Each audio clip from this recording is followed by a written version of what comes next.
ये प्रेम सूत्र कहता है, प्रेम सरल है, प्रेम तरल है, इसीलिए वो बहुत प्रबल है।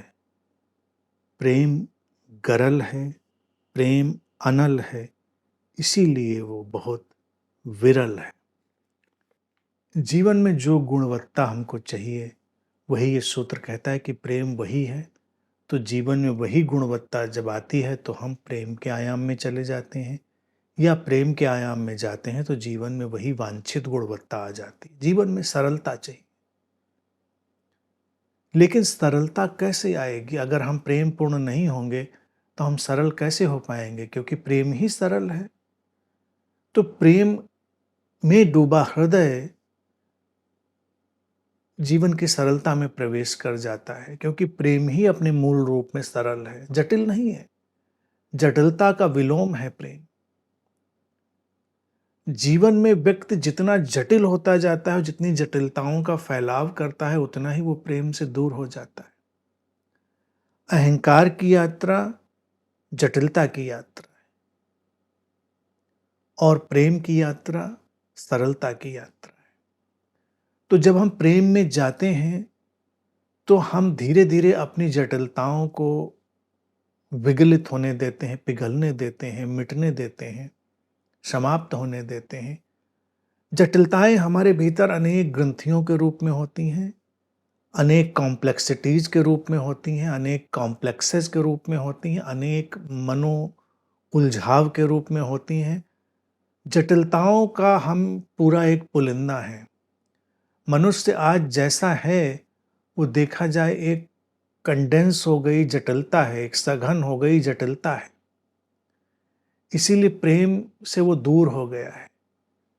प्रेम उसके जीवन में अब कम पाया जाता है, और प्रेम की लालसा और प्रेम की तलाश बहुत है। जब व्यक्ति के जीवन में प्रेम कम हो जाता है तो प्रेम कविताओं में, चित्रों में, सिनेमा में और गीतों में ढूंढा जाता है।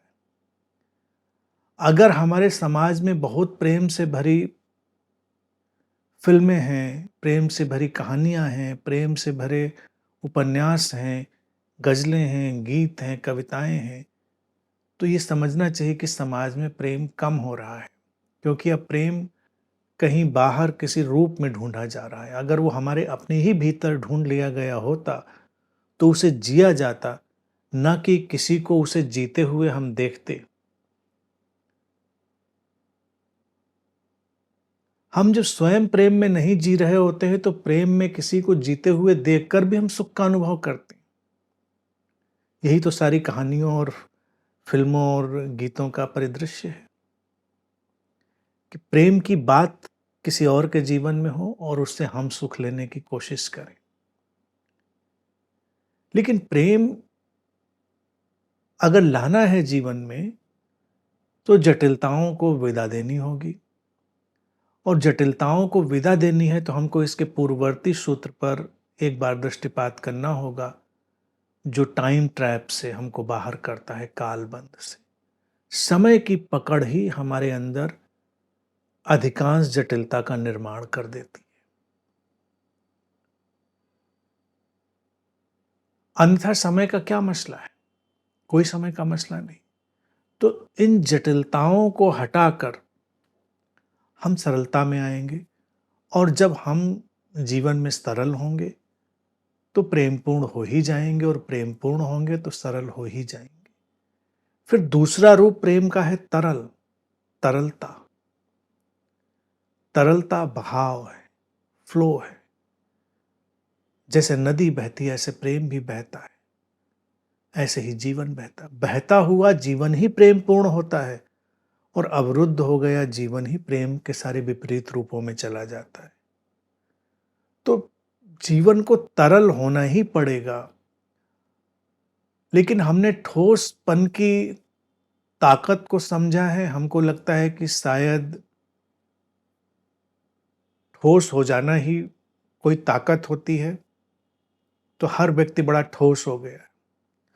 हर व्यक्ति का अहंकार बड़ा ठोस हो गया, सॉलिड हो गया।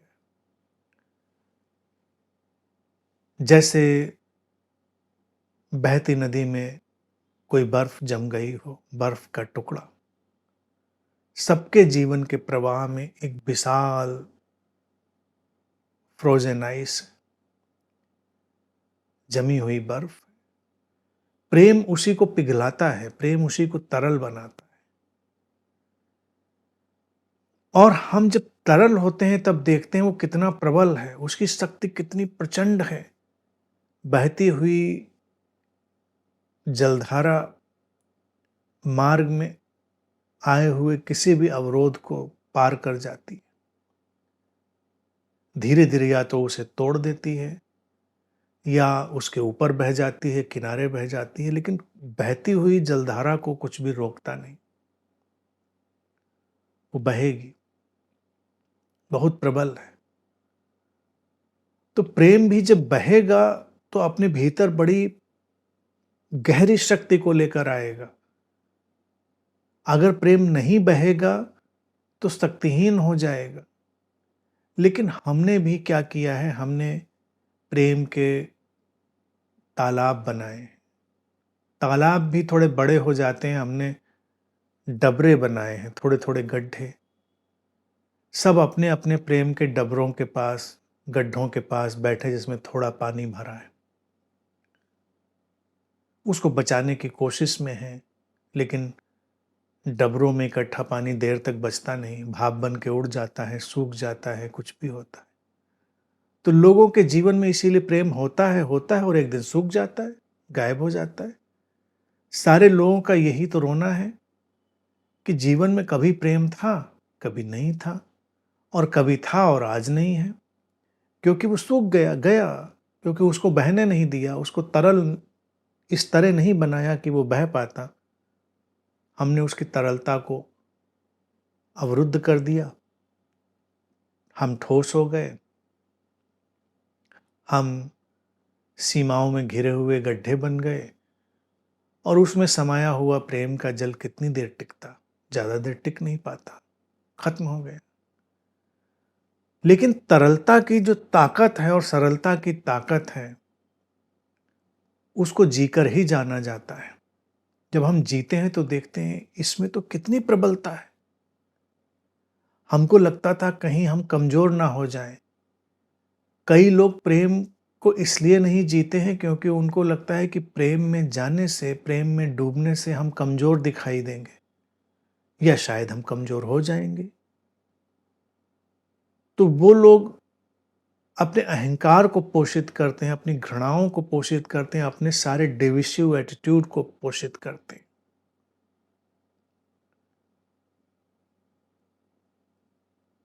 वो नकारात्मक दृष्टि से चलकर अपने को शक्तिशाली बनाने की कोशिश करते हैं। प्रेम एक हैपनिंग ऑफ इंक्लूजन है, सब कुछ को शामिल करने की, और अहंकार एक हैपनिंग ऑफ एक्सक्लूजन है, सब कुछ को अपने से अलग कर देने की, तोड़ देने की, और एक अलग थलग जटिल रूप में ठहर जाने की। प्रेम से लोग इसीलिए डरे रहते हैं कि कहीं हम इतने सरल और तरल ना हो जाएं कि हम खत्म ही हो जाएं। लेकिन खत्म तो हो ही रहे हैं। बचा कौन? इस संसार में बचा वही जो प्रेम में डूबा, जो प्रेम में जिया। आज अगर हम इस काल के प्रवाह में याद करें तो हमें कौन लोग याद रह जाते हैं? हमें चंद बुद्धाज याद रह जाते हैं, चंद बुद्धों की यात्रा याद रह जाती है, उंगलियों पर गिनने लायक, और गिने चुने एक आध दो लोग। बाकी किसने क्या अर्जित किया था, किसने क्या साम्राज्य फैलाया था, किसने क्या ऊंचाई छुई थी, सब खो जाते हैं, पता भी नहीं चलता। बड़ी बड़ी विचारधाराएं खो जाती हैं, बड़े बड़े फिलॉसफीज खो जाती हैं, काल के प्रवाह में कुछ टिकता नहीं।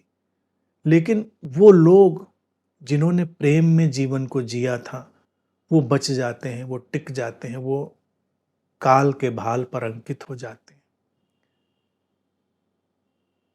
उनको समय पहचानता है, हम याद रख पाते हैं। तो इस तरलता और सरलता की बहुत प्रबलता है। आगे सूत्र कहता है कि प्रेम गरल है, प्रेम अनल है, इसीलिए वो बहुत विरल है।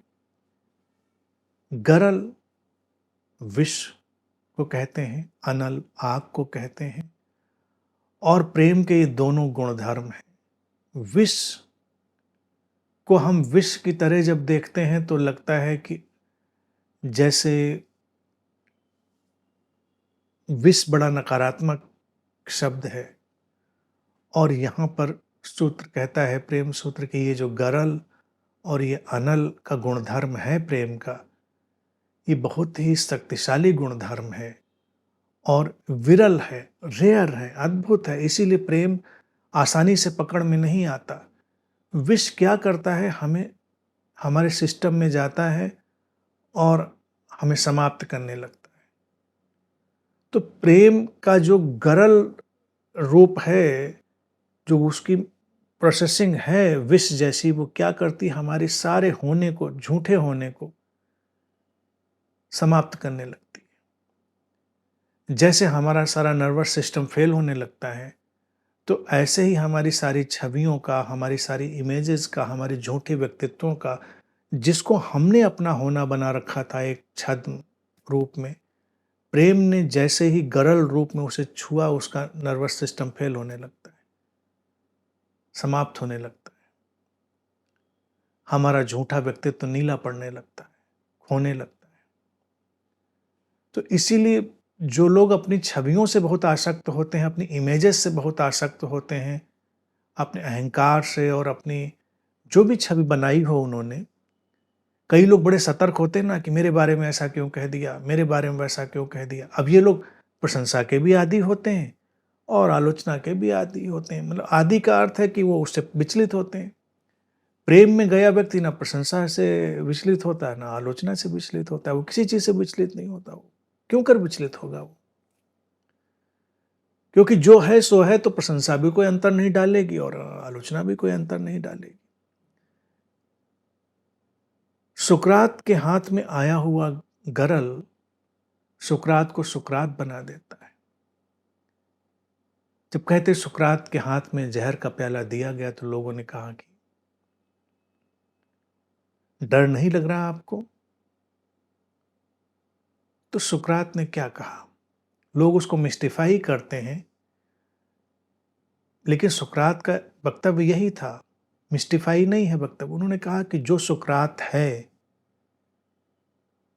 वो इस जहर को पीने से भी नहीं मिटेगा, और जो सुकरात नहीं है वो नहीं ही है, वो तो नहीं हो ही जाना है। और अगर जो सुकरात है वो इस जहर को पीने से मिट जाता है, तो उस सुकरात की कोई प्रामाणिकता और उसकी कोई प्रासंगिकता ही नहीं है। अर्थात सुकरात क्या कह रहे थे? वो कह रहे थे कि जो उनका मूल स्वरूप है सुकरात का, उनकी उनकी जो सेल्फ की रियलिटी है, वो इतनी प्रचंड है कि वो कालातीत है।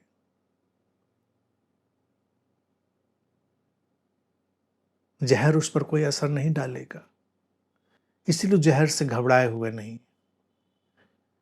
तो सुकरात का एक अलग किस्म का प्रेम है, जीवन के प्रति, अपनी सच्चाई के प्रति। प्रेम इसीलिए देखा जाए मिटने से नहीं डरता।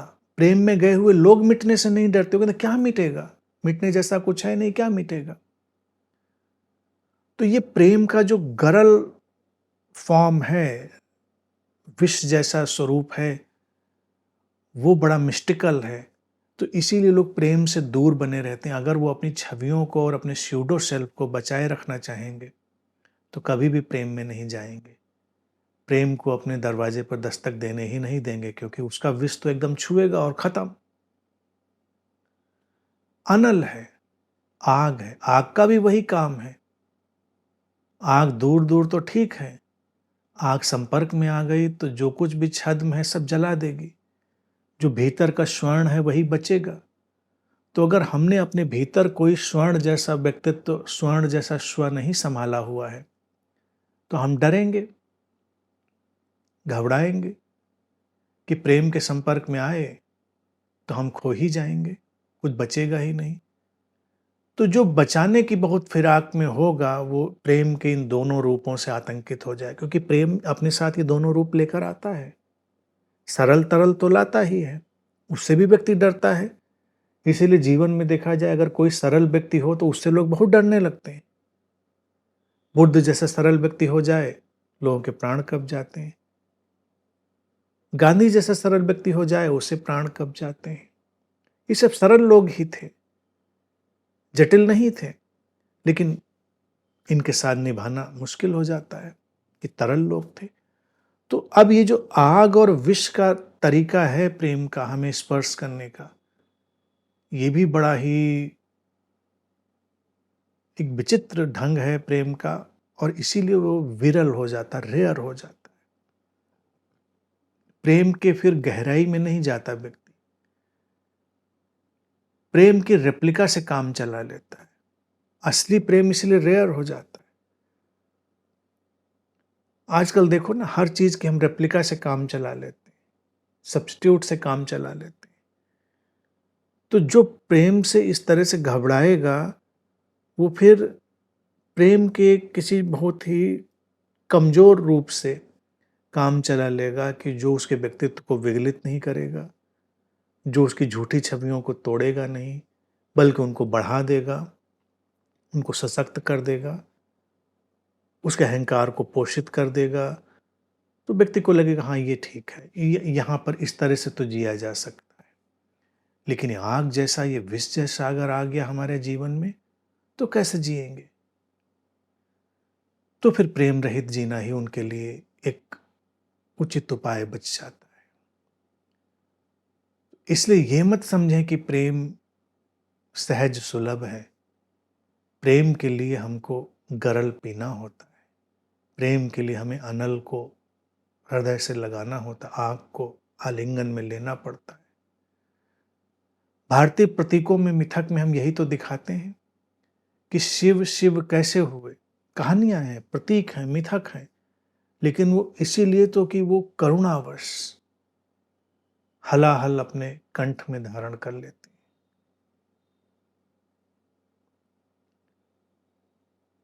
तो शिव हो जाते हैं, नीलकंठ हो जाते हैं। तो प्रेम भी हर व्यक्ति को शिवत्व में ले जाता है, उसको नीलकंठ बनाता है, क्योंकि वो सारे विश्व को आत्मसात कर लेता है।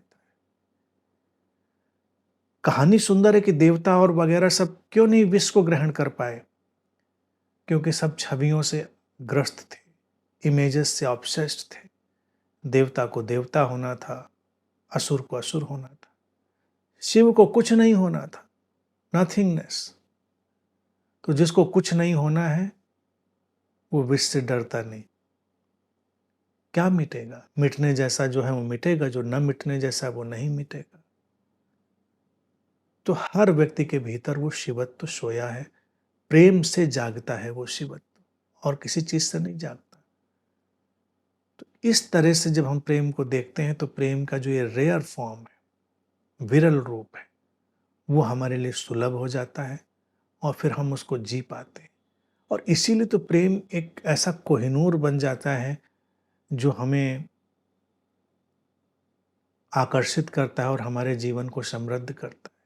वो सड़क के किनारे पड़ा हुआ कंकड़ ने पत्थर नहीं है, वो विरल है, रेयर है। रेयर है तो उसके गुणधर्म भी रेयर होंगे, उसकी कीमत भी रेयर होगी। प्रेम ही जीवन में एक ऐसी चीज है जिसको लोग सोचते मुफ्त में मिल जाएगा। प्रेम के लिए तो अपने को ही खो देना पड़ता है, उस आग में जल जाना पड़ता है, उस विष में समाप्त हो जाना पड़ता है, उस तरलता में बह जाना पड़ता है, उस सरलता में खो जाना पड़ता है। प्रेम के लिए तो सर्वाधिक मूल्य देना पड़ता है, तब जाकर वो उसका विरल रूप खिलता है हमारे जीवन में।